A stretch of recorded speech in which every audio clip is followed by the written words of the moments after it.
अस्सलाम वालेकुम नाज़रीन, आप देख रहे हैं नसीम ज़हरा टेट। कुछ खबर दें हमसायों की। हिंदुस्तान में आज 28 साल के बाद बाबरी मस्जिद का जो फैसला आया, एक स्पेशल कोर्ट ने दिया वो, और उस कोर्ट का जो फैसला था उसमें बड़ा एक दिलचस्प बात थी नाज़रीन। एक तो खैर इन्होंने सबको इक्वेट कर दिया, जो मेन सस्पेक्ट्स थे जिसमें एल.के. अडवाणी थे, बीजेपी की लीडरशिप थी, उनको बिल्कुल क्लीन चिट दी, इक्वेट किया। और दिलचस्प बात यह है कि उन्होंने कहा यह कि ये जो बाबरी मस्जिद शहीद की गई उससे इनका ताल्लुक कोई नहीं था। असल में मिसक्रिएंट्स लफ्ज इस्तेमाल किया कि यानी जो लोग वहां आए थे और जो आम शहरी थे जो आए थे बीजेपी की लीडरशिप के पीछे, ये उन्होंने अपनी मर्जी से जो मस्जिद है वो शहीद की। इससे बड़ा तो कोई झूठ हो ही नहीं सकता। अगर उस वक्त की तारीख उठाएं, उस वक्त की रिपोर्ट्स उठाएं जो इंडियन जर्नलिस्ट और फॉरेन जर्नलिस्ट ने लिखी थी, उसमें बड़ा क्लियर था कि ये पूरा प्लान हुआ था बड़ा एक तरीके से। और एल.के. अडवाणी जो हैं इनके बीजेपी के leader, he was the main architect of this policy. तो झूठ झूठ और इतना झूठ इस जजमेंट में, और ये बिल्कुल एंड फिट होता है जो कि बीजेपी की हुकूमत जो उसका की चाल है, चाहे वो मीडिया है, चाहे वो जुडिशरी है, चाहे वो पुलिस है, जो जितनी सर्विसेज हैं उनको कंट्रोल करके अपना जो एक ऑब्जेक्टिव है, हर किस्म की जो हिंदुत्व की अप्रोच है, चाहे मुसलमानों के खिलाफ, चाहे ईसाइयों के खिलाफ, चाहे वहाँ दलित्स के खिलाफ, चाहे कश्मीरियों के खिलाफ, ये सब के सब एक ही रुख पे जा रही है, फिस्तानियत की तरफ। और ये आज जो फैसला आया है, बहरहाल तारीख लिखेगी तो पता चलेगा कि ये कितना बड़ा झूठ और कितना बड़ा जुल्म है। ये तो हिंदुस्तान के जो शहरी हैं उनकी खातिर ही हम ये दुआ कर सकते हैं कि जो ये फस्तायत का दौर है जल्दी ख़त्म हो, क्योंकि ये तो हिंदुस्तान जैसे बड़े मुल्क को तबाही की तरफ लेके जाएगा। बहरहाल नाज़रीन, ये तो जो एक अफसोसनाक खबर थी, तवक्को इसी की थी, लेकिन फिर भी बहरहाल अफसोसनाक खबर। अब चलते हैं नाज़रीन एक अच्छी खबर की तरफ, जो पाकिस्तान में हमने देखा पिछले 3 दिनों से, 72 घंटों से जो डेवलपमेंट्स होती नहीं है अफगानिस्तान के हवाले से। अफगानिस्तान के हवाले से बात करेंगे हमारे साथ नाज़रीन पाकिस्तान में जो जिनको कहेंगे इंसाइक्लोपीडिया है अफगान पे और तालिबान के हवाले से, और जो पाकिस्तान अफगानिस्तान के ताल्लुकात हैं, रहीमुल्लाह यूसुफजई साहब, बहुत शुक्रिया आपने हमें ज्वाइन किया। नाज़रीन, ही नीड्स नो इंट्रोडक्शन।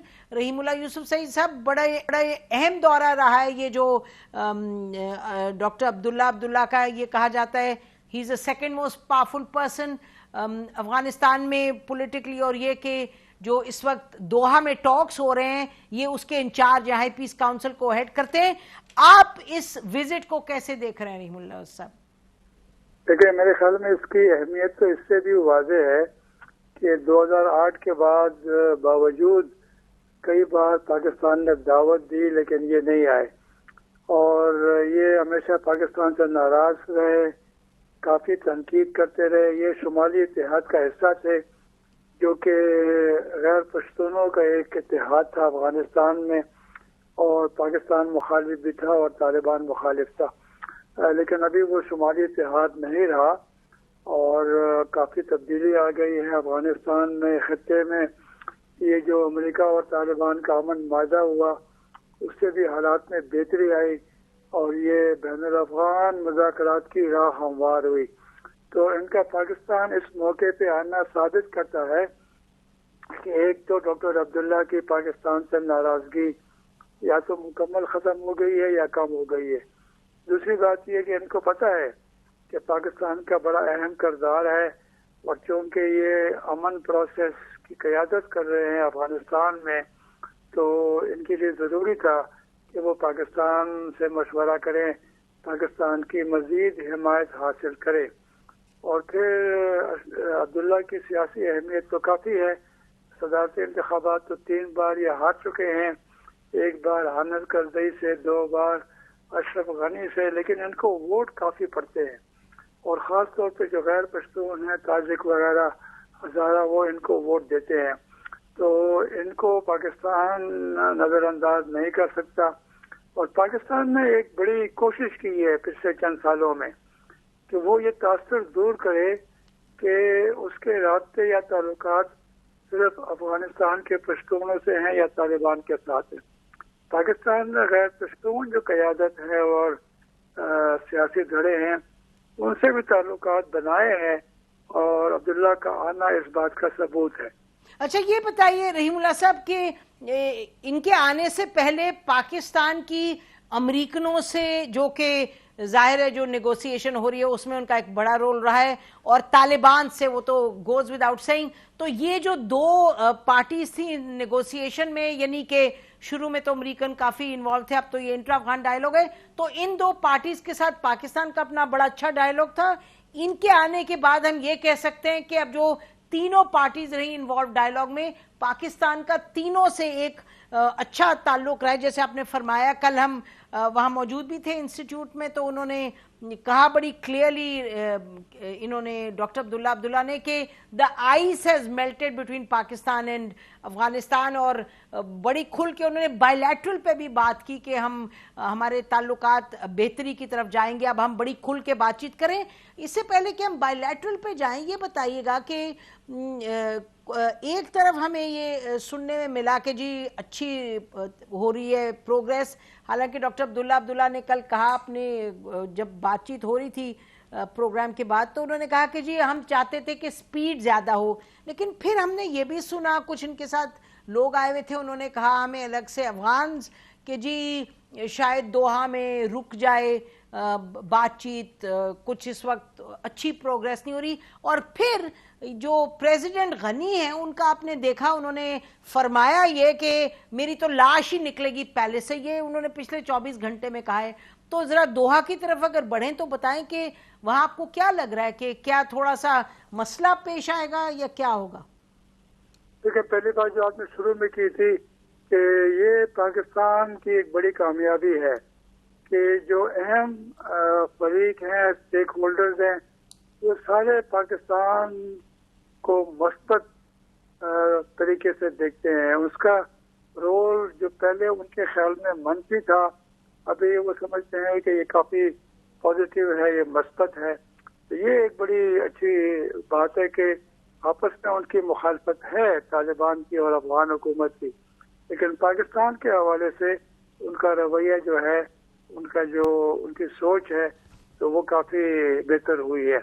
तो दूसरी जो आपने बात की कि अब ये है कि दोहा में क्या हो रहा है, अशरफ गनी का सख्त रवैया, अब्दुल्ला के दौरे के बाद पाकिस्तान, मैं समझता हूँ कि शायद अशरफ गनी का रवैया और भी सख्त हो जाएगा, क्योंकि जो पाकिस्तान ने अब्दुल्ला को अहमियत दी, उनका इस्तकबाल किया, अब्दुल्ला ने जो बातें की, तो वैसे भी जो वहाँ पे उनकी ये जो मखलूत हुकूमत है, अभी तक उसमें इख्तलाफात हैं। अशरफ गनी ने काबीना में अपने नुमाइंदे तो लगा दिए हैं, अब्दुल्ला ने अभी तक नहीं लगाए, और उनमें काफ़ी इशूज़ के ऊपर अभी भी इख्तलाफात मौजूद है। तो ये भी मुझे लगता है कि इस दौरे के बाद शायद अब्दुल्ला और अशरफ गनी के जो धड़े हैं उनके दरमियान कुछ ताल्लुकात में मजीद खराबी पैदा हो। लेकिन ये है कि अशरफ गनी तो पहले कह चुके हैं, अब्दुल्ला ने भी ये कहा है कि निगरान हुकूमत के बारे में हमने कोई अभी तक ये हाँ नहीं की, हम इसके मुखालिफ हैं।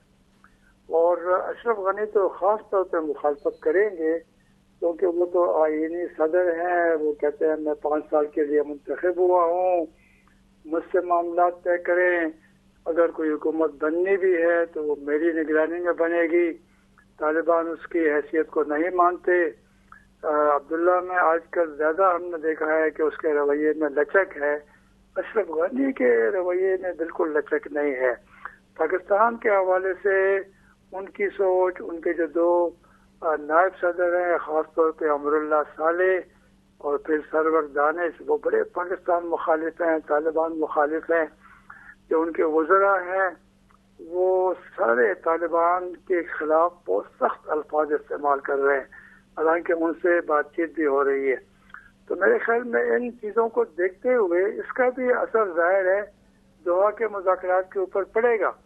और ये हम नहीं कह सकते, मुझे तो बिल्कुल यकीन है कि अमरीकी इंतखाबात से पहले तो कोई बड़ी पेशरफ मुमकिन ही नहीं है, क्योंकि उसके नताइज का भी इन मुज़ाकरात के ऊपर असर पड़ेगा। तो ये है कि ये कोई गैर मुतवक्को सूरत हाल नहीं है, यानी ये जो इतना पेचीदा पुराना मसला है, इसको हल करना कोई आसान काम ठीक, तो नहीं है। बिल्कुल ठीक है। अच्छा, ये इख्तिलाफात जी तो बिल्कुल सबको रहीमुल्लाह साहब, मालूम ये है। बताइएगा कि आपको याद है जब प्रेसिडेंट कारज़ई यहाँ आए थे और उसके बाद उस वक्त डायलॉग कुछ शुरू होना था, तो मुल्ला उमर की जो वफात की खबर थी वो हो गई और फिर वहां से लीक हुई और फिर सारा का सारा जो था वो पाकिस्तान पे उसका गिरा कि जी ये पाकिस्तान को की जो एक मेहनत थी उसको डिस्टॉर्ट करके ये लगा कि जी पाकिस्तान कोई बड़ा कसूरवार है, उसने मुल्ला उमर की खबर छुपाई एक्सेट्रा। तो अब जहां हम खड़े हैं, देखिए पाकिस्तान ने जो इनके अब्दुल्ला के आने पर वीजा पॉलिसी अनाउंस की और बॉर्डर्स खोल दिए 4 और, तो अब्दुल्ला तो ये कह सकते हैं वापस जाके कि देखें जी मैं तो बायलैटरली, आप इतनी बड़ी बात है, आपसे बेहतर कौन जानता है कि बॉर्डर खुलना और के भाई ऑन फुट आ जा सकते हैं। तो अब्दुल्ला तो कुछ तकवीयत हासिल करके सियासी तौर पे भी वापस जा रहे हैं, तो वो तो शायद ये इनको प्रेसिडेंट गनी को एक नजर ना भाए। हाँ देखिए ना, अब्दुल्ला पहली बात तो ये है कि 60 रुकनी डेलीगेशन लेकर आए थे, उसमें सियासी लोग भी थे, उनके हामी भी थे और गैर जानिबदार लोग भी थे और उसमें ताजिर भी थे। तो उन्होंने ताजिरों के मसलों के ऊपर भी बात की है, उनको हल कराने की कोशिश की है। ये जो वीजे का मसला है ये अफगानों के लिए बड़ा अहम है और पाकिस्तान ने उनका ये जो मुश्किल आसान की है, मेरे ख्याल में अब्दुल्ला इसका क्रेडिट लेने की कोशिश करेंगे। इससे पहले भी अब्दुल्ला के कहने से वज़ीर आज़म ने चमन का बॉर्डर खोल दिया था ताकि जो लोग यहाँ रुके हुए हैं पाकिस्तान में फंसे हुए हैं वो वापस अफगानिस्तान जाएं। तो अब्दुल्ला की सियासी हैसियत मजबूत नहीं होगी। अशरफ गनी को जाहिर है ये नहीं भाएगा, लेकिन ये है कि इनके मुखालिफिन भी अब्दुल्ला के ऊपर तनकीद कर रहे हैं। कोई उनको दालखोर कह रहा है, कोई कह रहा है कि ये पाकिस्तान ने इनको अपने करीब कर लिया है।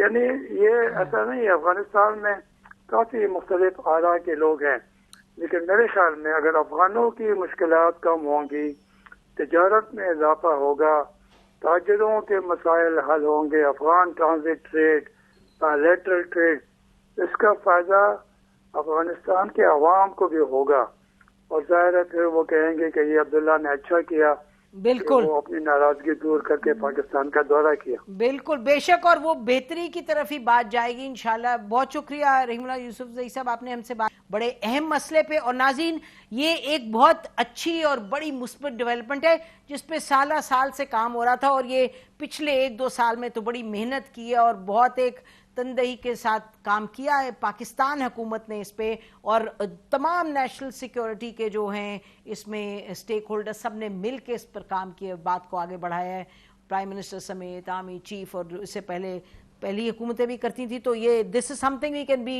वेरी प्लीज्ड अबाउट और इंशाल्लाह अल्लाह करे ये बेहतरी की तरफ बात जाए पाकिस्तान अफगानिस्तान के ताल्लुकात। लेकिन पाकिस्तान के अंदर के जो मसाइल हैं वो इस वक्त एक बहुत अजब मोड़ पे हैं। अजब तो नहीं, ये मोड़ भी एक्सपेक्टेड था, लेकिन बहरहाल इस पे बात करेंगे। हमारे साथ रहिएगा ब्रेक के बाद कि काबीना क्या बात कर रही है, नवाज शरीफ साहब को लाने की बात करी है। नवाज शरीफ साहब ने आज बहुत तवील एक सीसी की मीटिंग, अभी प्रोग्राम शुरू होने से पहले हम बात कर रहे थे लाहौर, तो अभी तक वो मीटिंग जारी थी, तो वो क्या तय करते हैं और फिर आगे सियासत किस रुख जाती है उस पर भी बात करेंगे after the break. Stay with अस।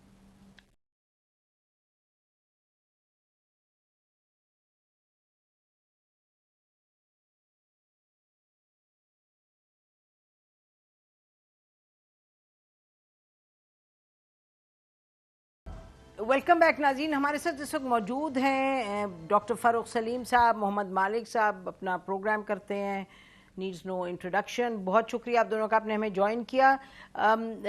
मालिक, थोड़ा सा आपसे पूछ लूँ मैं कि आज भी नवाज शरीफ साहब ने सेंट्रल एग्जीक्यूटिव कमेटी को एड्रेस किया है और जो उन्होंने बातें की हैं चीदा के पार्टी के हवाले से, कि पार्टी में जज्बा भी है और जुनून भी है और खड़े रहेंगे और बड़ी जल्द तब्दीली आएगी और ये कि लोग चट्टान की तरह उनके साथ खड़े हैं और इज्जत की ज़िंदगी अहम है और रिग्ड इलेक्शंस है। So how do you see it? आपको क्या लग रहा है कि ये जो शहबाज शरीफ के अंदर जाने के बाद और मालूम नहीं और कौन कौन अंदर जाता है, तो क्या सूरत हाल नजर आती पार्टी की आपको? नसीम, पहली बात तो यह है कि कोई भी बात नई नहीं है, पुरानी बातें ही हैं सारी, पहले भी हम बातें सुन चुके हैं। इश्यू दो तीन है। आज बाद में प्रेस कॉन्फ्रेंस करते हुए शरफ खान अब्बासी साहब ने भी कहा कि जी हम अपने कार्डर्स जौन से हैं, कारकुन जौन से हैं, उनको हम एक्टिव करेंगे, सब कुछ करेंगे। जिस दिन एपीसी हुई थी उस दिन मेरी बड़ी इंटरेस्टिंग गुफ्तगू हुई 3-4 सिटिंग एमएनए से PMLN के। तो मैंने उनको कहा, मैंने कहा भी आज तो मियाँ साहब की बड़ी सख्त स्पीच हो गई, अब क्या होगा? उन्होंने कहा जी हम भी अगर लंदन में बैठे होते तो हम भी इतनी सख्त स्पीच कर सकते थे। तो बेसिकली जो परेशानी है अपनी जगह। देखिए, दो बात इस वक्त देशी की नहीं है, बात सिर्फ इस वक्त पार्टी की सर्वाइवल की है, बात इनकी अपनी लीडरशिप का जो स्टेटस है उसकी है। क्योंकि पहले सिर्फ नवाज शरीफ साहब का खानदान उस side of the family, Sharif family legal problems में आई थी। वो खुद इस वक्त वांटेड हैं, इस्लामाबाद हाई कोर्ट बाकायदा तौर पर इश्तिहारी करार देने की प्रोसेस शुरू कर रही है। मरियम जमानत में है। अब शहबाज शरीफ साहब जैसे एक्सपेक्ट किया जा रहा था उनको भी अरेस्ट कर लिया गया है। उनका केस भी काफी टेक्निकली काफी सीरियस केस है। उनके एक साहबजादे अंदर हैं, दूसरे गांव से है वो भी काउंटर करार दे दिए जा चुके हैं।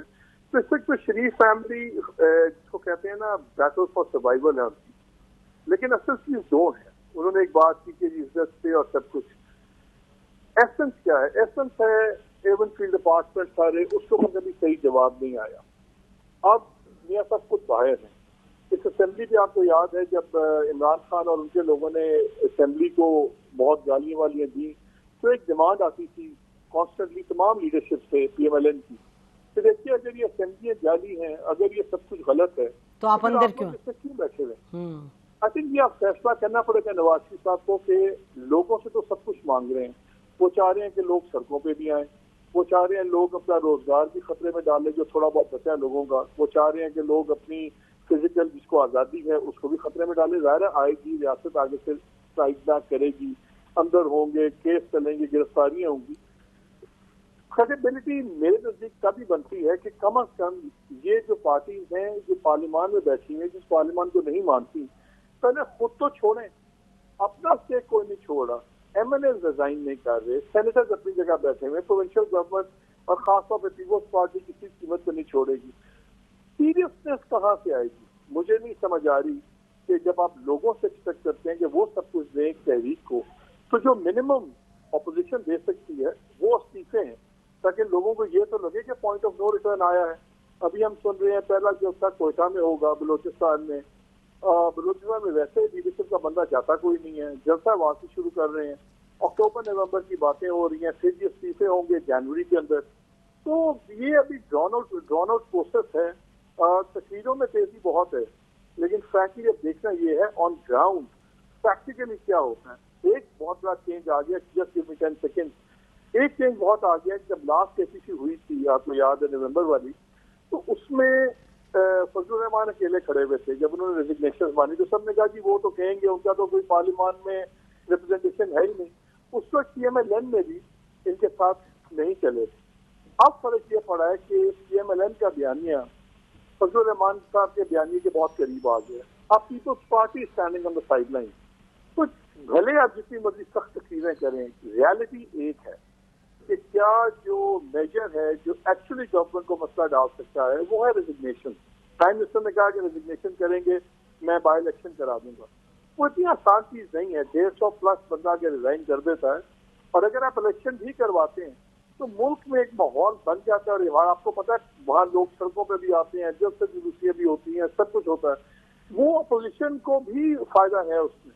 लेकिन इशू यही देखना है कि अगर एक लीडरशिप अपने MNA से, अपने MPS से रेजिग्नेशन नहीं ले सकती जो उनके नाम पे इलेक्ट हुए हैं, तो अवाम से भी एक्सपेक्ट करना कि सड़कों पर दखला नहीं क्या, थोड़ा सा उसमें काफी ज्यादा। ठीक आई थिंक आपने बड़ी कॉम्प्रिहेंसिवली एक्सप्लेन किए। फरूख, आप भी सुन रहे थे गुफ्तगू, ये बताइएगा कि आपको क्या इस वक्त लग रहा है कि देखिए एक तो ये है कि जो मालिक ने पूरा एक्सप्लेन किया, वो तो कह रहे हैं ना कि पार्टी खुद एक्सट्रीम यानी कि ultimate, not extreme, ultimate step ले तो फिर बात बनेगी।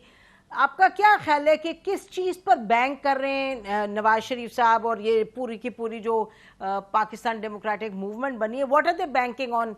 स्ट्रीट पावर देखने की बात है, अक्टूबर में जो कर रहे हैं जलसा क्वेटा में, उसका करने का मकसद ये है कि शायद उनका ख्याल है फजल रहमान साहब वहाँ लोग निकाल लें। तो क्या आधे दिन ultimately depending on street power, क्योंकि इमरान खान भी रिजाइन नहीं करने लगे, ये तो चीज़ें बड़ी क्लियर है, neither is he going to be asked to resign nor will he resign. तो फिर क्या होगा? What is the party, what is the democratic movement banking on? देखिए नसीम, मुझे महसूस हो रहा है कि जो फैसला साज शख्सियात हैं पाकिस्तान की, तकरीबन सारी की सारी सियासी क़यादत, चाहे वो किसी भी पॉलिटिकल पार्टी से उसका ताल्लुक हो, हम नॉन इश्यूज की बात कर रहे हैं। कौन किससे मिला, किसने किसको बुलाया, कहाँ पे मुलाकात हुई, जुबैर साहब जो हैं वो चीफ ऑफ द आर्मी साहब से मिले, क्या मरियम नवाज साहिबा के मुतालिक कंसेशंस की बात हुई या नहीं हुई। ये 1000 या 2000 पाकिस्तानी फैमिलीज हैं जिनके लिए ये इश्यूज है। बाकी जो 22 करोड़ पाकिस्तानी अवाम है, उनका इशू ये नहीं है कि कौन किससे मिला, क्या PMLN वाले और ऑपोजिशन वाले लोगों को सड़कों पे निकाल पाएंगे या नहीं पाएंगे। उनका प्रॉब्लम आटे की कीमत है, उनका प्रॉब्लम चीनी की कीमत है, उनका प्रॉब्लम बहुत बड़ा अद्वियात की कीमत है, बिजली की कीमत है। उनके ऊपर कोई बात नहीं कर रहा, आप मीडिया वाले भी नहीं बात कर रहे, आप भी टोटली उन 1000-2000 फैमिलीज को जो इम्पैक्ट करता है, जो सियासी फैमिलीज हैं। आप मुझे बताइए कि जितनी भी बहस हो रही है, टेलीविजन के ऊपर बहस हो रही है, सियासतदान बहस कर रहे हैं, क्या कोयटा में लोग बाहर निकल आएंगे? क्या अगर कोयटा में लोग बाहर निकल आएंगे तो जो चीनी की कीमत 100 से बढ़ गई है वो वापस 55 पे आ जाएगी? अगर नवाज शरीफ साहब को हुकूमत कामयाब हो जाती है वापस लाने में, तो क्या आटे की कीमत कम हो जाएगी? ये फर्क थोड़ा सा मैं बताऊं कि आज शायद खाकान वासी साहब ने कहा कि जी नैब मुझे आज क्योड़ा माइन केस में बुलाया, चलें मुझे 10 केसेस में बुला लें, तो क्या इससे कीमत कम हो जाएगी चीज़ों की, जो आप कह रहे हैं? नवाज शरीफ साहब ने जो CEC को तकरीर की है आज, उसके जो अभी तक बाहर खबरें आई हैं और जो खुद भी पोस्ट किए PMLN ने, उन्होंने भी यही कहा जो आप फरमा रहे हैं कि जी चीनी की कीमत कम करो, आटे की कम करो। इसकी अगर हम सियासतदानों की बात करते हैं और अगर हम सियासत में जो हो रहा है उसकी बात करते हैं, इसलिए करते हैं क्योंकि फर्रुख अल्टीमेटली डिफाइनिंग फैक्टर तो वो है ना जो बैठे हैं उन जगहों में जो फैसला करते हैं। तो इसलिए जब फैसला करने वाले आपस में लड़ पड़े तो फिर हमने उनकी बात तो करनी है, फिर क्या करें? इस पे भी बात होती है जो आप फरमा रहे हैं, but we can't ignore what is happening. But you should not ignore जो इस वक्त 9 करोड़ पाकिस्तानी हैं जो शराय गुर्बत से गिर गए हैं। तकरीबन 2 करोड़ पाकिस्तानियों का इजाफा हुआ है जो शराय गुर्बत से गिर गए हैं। 7 करोड़ होते थे 2 साल पहले, आज 9 करोड़ बैठे हैं। उनके मुतालिक भी तो बात कीजिए। करते हैं फर्रुख साहब, करते तो हैं, आप भी सुनते हैं, आप भी आते हैं हमारे प्रोग्राम में, आप बात तो करते हैं। अब इस वक्त जो ये एक सिलसिला कहें, शोशा कहें, तमाशा कहें, डेवलपमेंट कहें, कोई लफ्ज इस्तेमाल कर लें, but not something that we can ignore. आपको क्या लग रहा है कि ये जो तकालीफ हैं और जिसके बारे में बात हो रही है बार बार, अवाम की तकालीफ, क्या वो ऑपोजिशन के हक में कोई मुस्बित रोल अदा करेगी? ये तकालीफ है नहैंस, क्या अवाम निकलेगी जो नवाज शरीफ साहब कह रहे हैं, या नहीं निकलेंगी? अच्छा, अब इस शोशे की बात कर लेते हैं। आप देखिए कि जो हुक्मरान पार्टी है वो मुसलसल ऑपोजिशन को माफिया कहती है।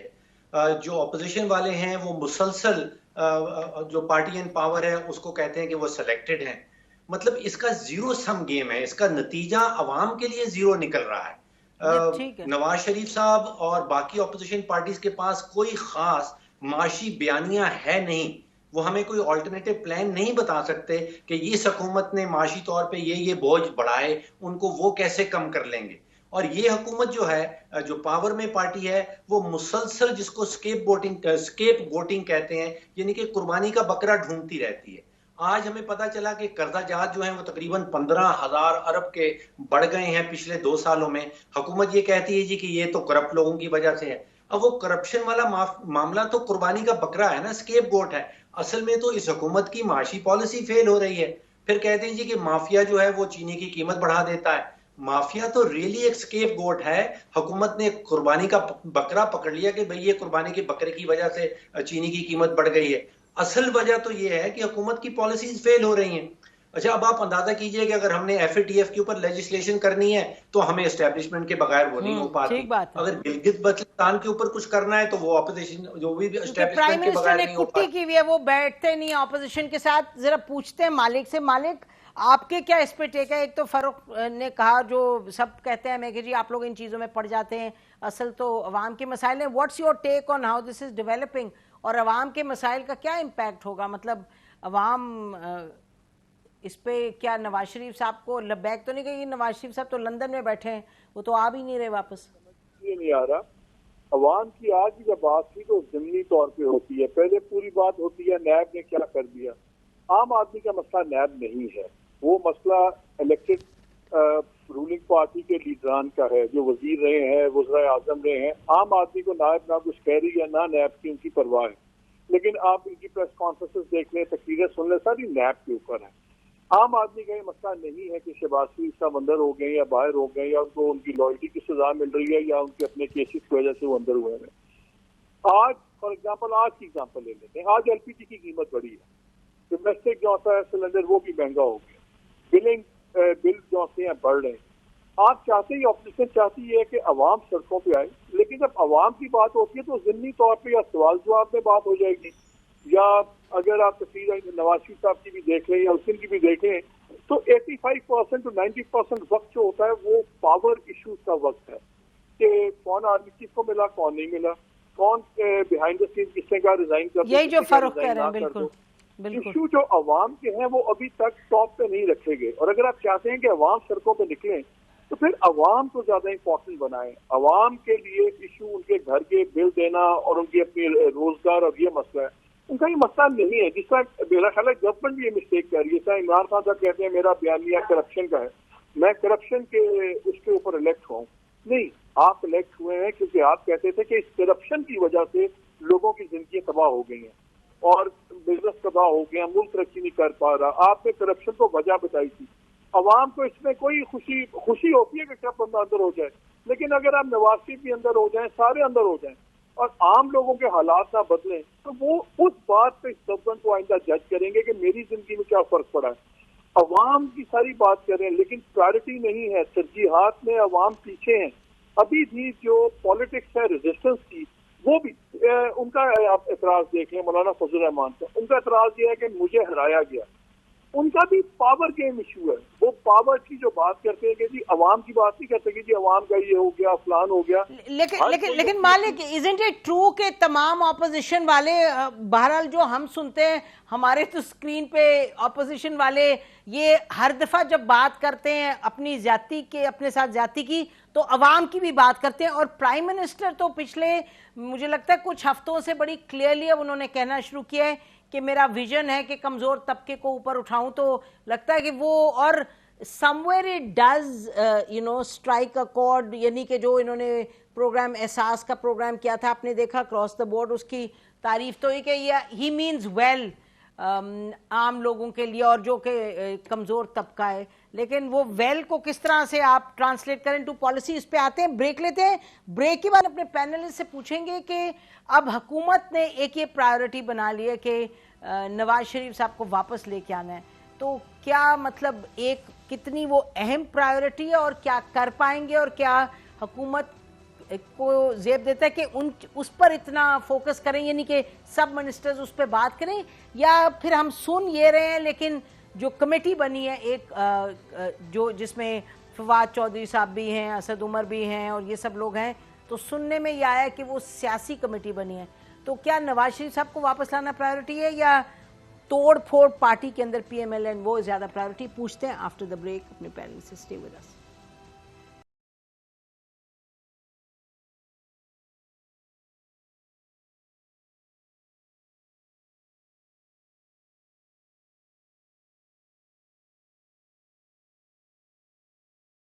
वेलकम बैक नाज़रीन। हम बात कर रहे हैं, अब इस पर फोकस करेंगे कि नवाज शरीफ साहब को वापस लाना। और आज हुकूमत का हम क्या कह रहे हैं, इस्लामाबाद हाई कोर्ट ने काफ़ी तंबी की हुकूमत के जो रिप्रेजेंटेटिव्स थे, और उन्होंने खैर ये इश्तिहारी तो करार दे दिया, उसका प्रोसीडिंग भी शुरू कर दिया है नवाज शरीफ साहब को, और उन्होंने वहाँ से अपना जो वारंट है वो लेने से इनकारी हैं, लंदन में नहीं वो एक्सेप्ट कर रहे। और इस्लामाबाद हाई कोर्ट के जो ऑनरेबल जज साहब हैं वो फरमा रहे थे कि ये किस तरीके से आप कर रहे हैं, और उन्होंने तो ये भी कहा कि अब हंस रहे होंगे बैठ के वहाँ नवाज शरीफ साहब आपको पूरा, यानी कि इन अ सेंस उन्होंने कहा जी आप लोगों को बेवकूफ़ बना के वो चले गए और ये वो एंड सो ऑन। तो मालिक कितना अहम है कि हुकूमत फोकस करे। अब तो खैर as I said Islamabad high court is also focusing, but हुकूमत ने भी काबीना में डिसाइड किया लाइक बिफोर कि हम लेके आएंगे वापस।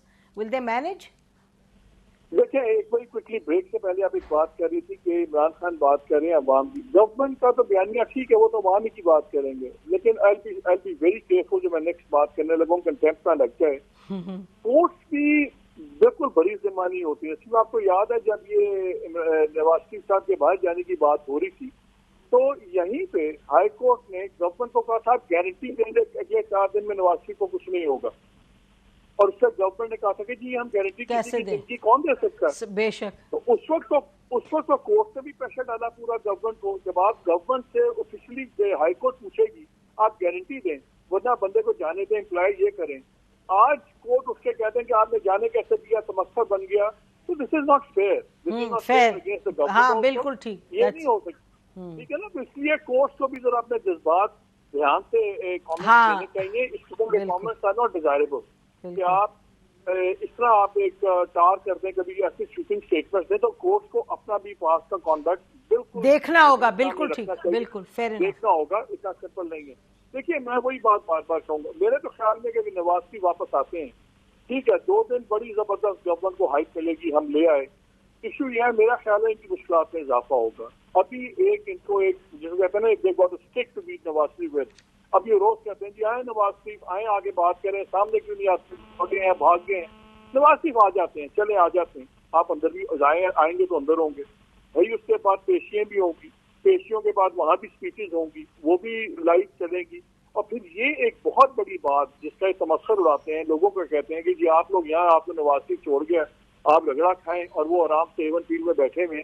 मेरा तो ख्याल है कि अगर फिजिकल जो उनको डिस्कम्फर्ट है वो साइड पर निकाल दें, तो सियासी तौर पर नवाज शरीफ पाकिस्तान में अगर जेल में होते हैं तो वो गवर्नमेंट के लिए ज्यादा बिल्कुल एब्सोल्युटली कि वो लंदन में बैठे। ठीक है, ठीक, बिल्कुल ठीक कह रहे हैं। और मेरा ख्याल है वो तो ऑल्दो प्राइम मिनिस्टर जो हैं he is willing to take that part of the deal के टफ हो या हो, बट वो मेरा ख्याल है कि he means business when he says वापस लाओ। लेकिन वापस लाना हमें जो पता चल रहा है कि कानूनी तौर पे तो मुश्किल है। और आपने सुना कि आज तो सुप्रीम हाई कोर्ट में ये भी कहा गया, जो गवर्नमेंट के रिप्रेजेंटेटिव थे उन्होंने कहा जी कि कॉमनवेल्थ से भी हमने गुजारिश की, उन्होंने कहा कि हम कुछ नहीं कर सकते, हम कोर्ट का ऑर्डर नहीं इम्प्लीमेंट करवा सकते।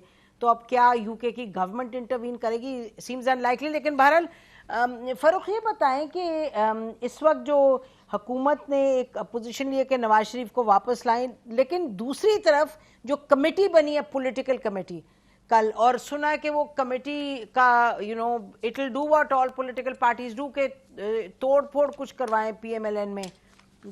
तो आपको लगता है कि कोई पॉसिबिलिटी है क्या, और is it a worthwhile effort? Naseem, 2 या 3 चीजें। एक तो हम अपनी पिछले 35-40 साल की सियासी तारीख खोल के देख लें। जिन पार्टीज का वोट बैंक होता है उनको तोड़ा नहीं जा सकता।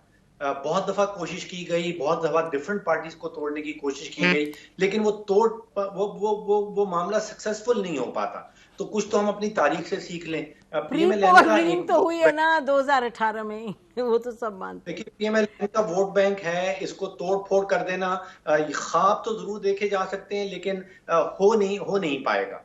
दूसरी तरफ देखिए, अगर मैं समझता हूं कि अगर नवाज शरीफ साहब को वापस ले आए तो जो आजकल मीडिया की जंग है उसमें तो नवाज शरीफ साहब जीत जाएंगे।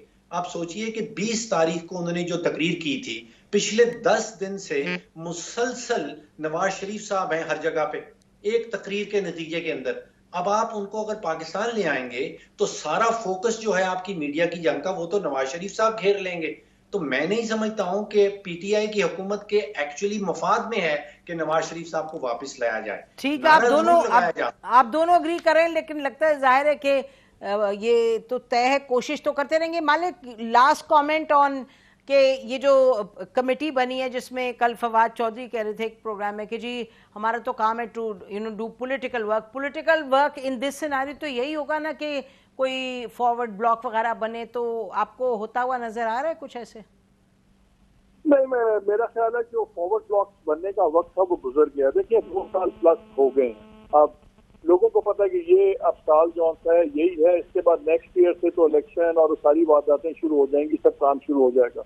और जो लोगों को फिक्र थी कि आप नवाज शरीफ साहब जो एग्रीमेंट करके गए हैं, डेफिनेटली बिहाइंड द सीन से कुछ हुआ था तो गए हैं ना, वक्त आएगा चीजें निकल आएंगी। तो अब नवाज शरीफ उस रूप में आ रहे हैं जिसमें उनके लोग उनको देखना चाहते हैं।